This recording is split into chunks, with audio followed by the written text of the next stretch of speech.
Salam berjumpa kembali Bapak Ibu, Saudara-saudari, teman-teman sekalian yang terkasih.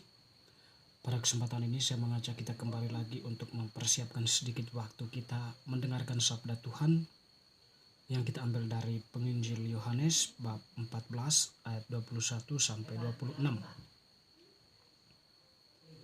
Barang siapa memegang perintahku dan melakukannya, dialah yang mengasihi aku.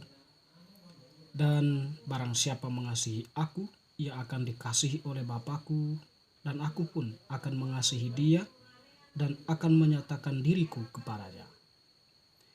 Yudas yang bukan Iskariot berkata kepadanya, Tuhan, apakah sebabnya maka engkau hendak menyatakan dirimu kepada kami dan bukan kepada dunia? Jawab Yesus, jika seorang mengasihi aku, ia akan menuruti firman-Ku, dan Bapakku akan mengasihi dia, dan kami akan datang kepadanya dan diam bersama-sama dengan dia. Barang siapa tidak mengasihi aku, ia tidak menuruti firman-Ku, dan firman yang kamu dengar itu bukanlah daripadaku, melainkan dari Bapa yang mengutus aku. Semuanya itu kukatakan kepadamu selagi aku berada bersama-sama dengan kamu.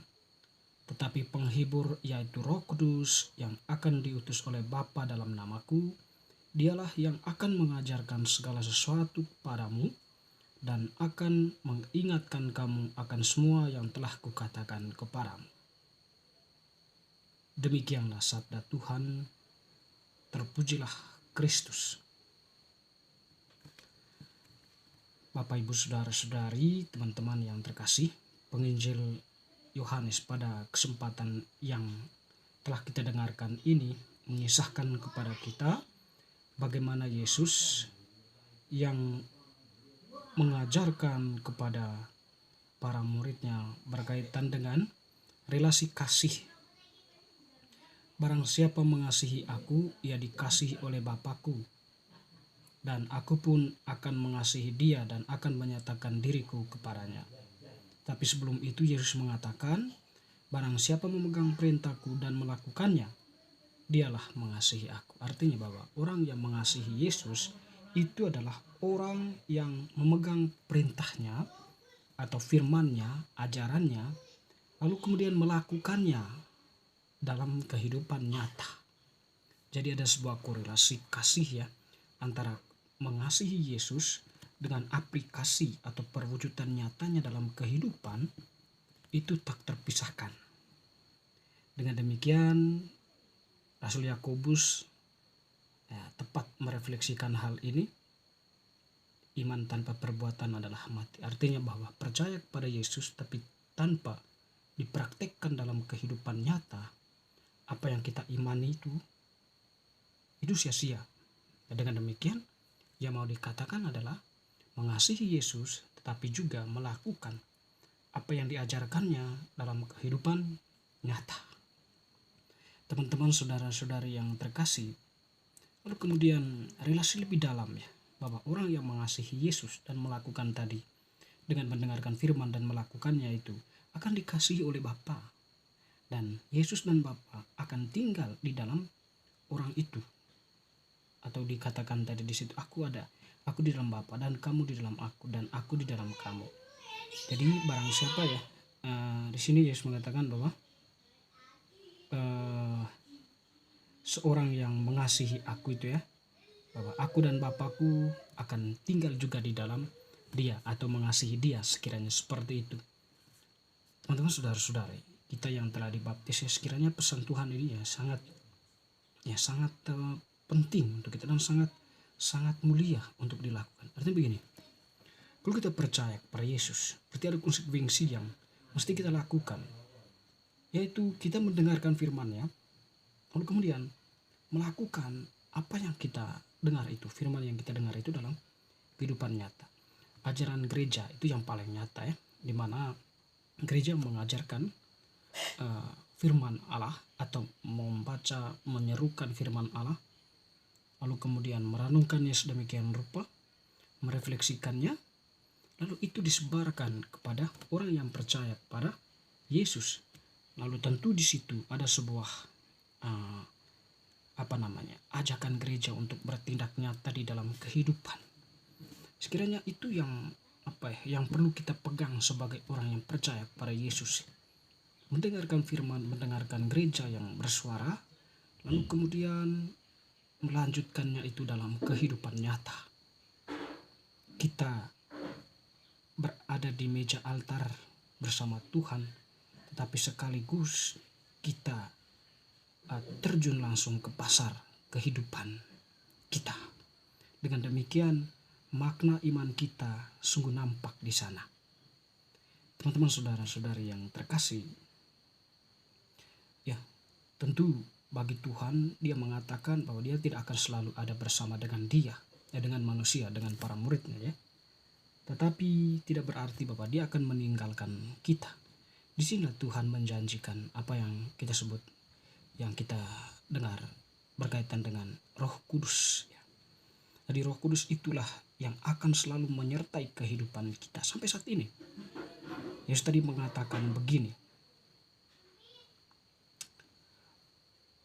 semuanya itu kukatakan kepadamu, tetapi penghibur yaitu Roh Kudus yang akan diutus oleh Bapa dalam namaku, dialah yang akan mengajarkan segala sesuatu kepadamu dan akan mengingatkan kamu akan semua yang telah kukatakan kepadamu ya.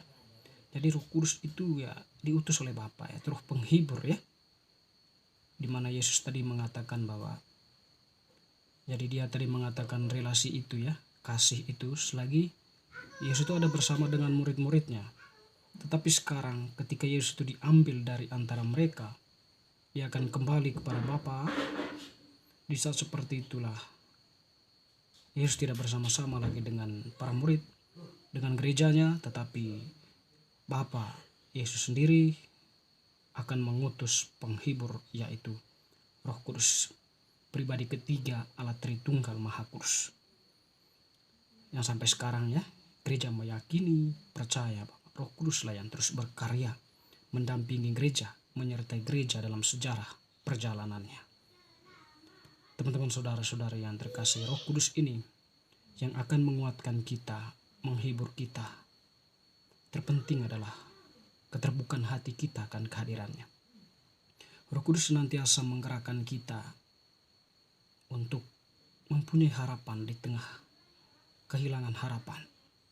Roh Kudus akan selalu menyertai kita dalam setiap langkah kehidupan kita, teristimewa usaha dan perjuangan kita yang terarah pada kebaikan bersama, kesejahteraan keluarga, masyarakat, dan sebagainya. Roh Kudus itu pula lah yang akan memberikan petunjuk kepada kita tatkala kita kehilangan arah ya, tatkala kita kehilangan fokus. Dengan demikian di sini ya, kehadiran Roh Kudus itu sangat berarti bagi kita. Kalau seandainya kita mempunyai kesadaran itu, membuka hati akan kehadiran Roh Kudus, mendengarkan Dia yang bersuara, dan tentunya setiap tindakan yang akan kita ambil, keputusan kebijakan kita yang kita ambil berdasarkan permenungan dan refleksi yang dalam. Artinya di sini kita menyertai Roh Kudus atau menyertakan Roh Kudus dalam perjalanan refleksi pengambilan kebijakan dan keputusan. Seperti itulah kebijakan dan keputusan itu diambil bersama Allah. Jadi Allah lah yang kemudian memberikan petunjuk yang tepat, dan apa yang kita ambil itu sangatlah tepat dan baik, sehingga tindakan ketidakadilan, kecerobohan, manipulasi dan sebagainya itu ya terhindar jauh. Jadi kalau kita melibatkan Roh Kudus di dalam semuanya itu. Teman-teman, saudara-saudari yang terkasih, dengan demikian ya, kita yang saat ini sedang merayakan Paskah, sebentar lagi kita akan merayakan kenaikan Tuhan. Lalu setelah itu kita akan merayakan peristiwa turunnya Roh Kudus, Pentakosta. Dalam peristiwa itu Yesus mengutus Roh Kudusnya kepada para murid ya, dan kita merayakannya. Tentu ya dalam situasi seperti itu juga kita sebagai orang yang percaya kepada Yesus ya, menerima Roh Kudus yang sama, yang nantinya akan menyertai perjalanan hidup kita, Meskipun tidak kita katakan bahwa Roh Kudus itu tidak ada sebelumnya, sebelum pengalaman-pengalaman kita, tetapi ya kita tetap merayakan itu di dalam gereja kita sebagai bentuk untuk mengingatkan iman kita bahwa Allah itu senantiasa menyertai gereja, menyertai perjalanan hidup kita. Semoga bacaan hari ini semakin meneguhkan iman kita. Amin.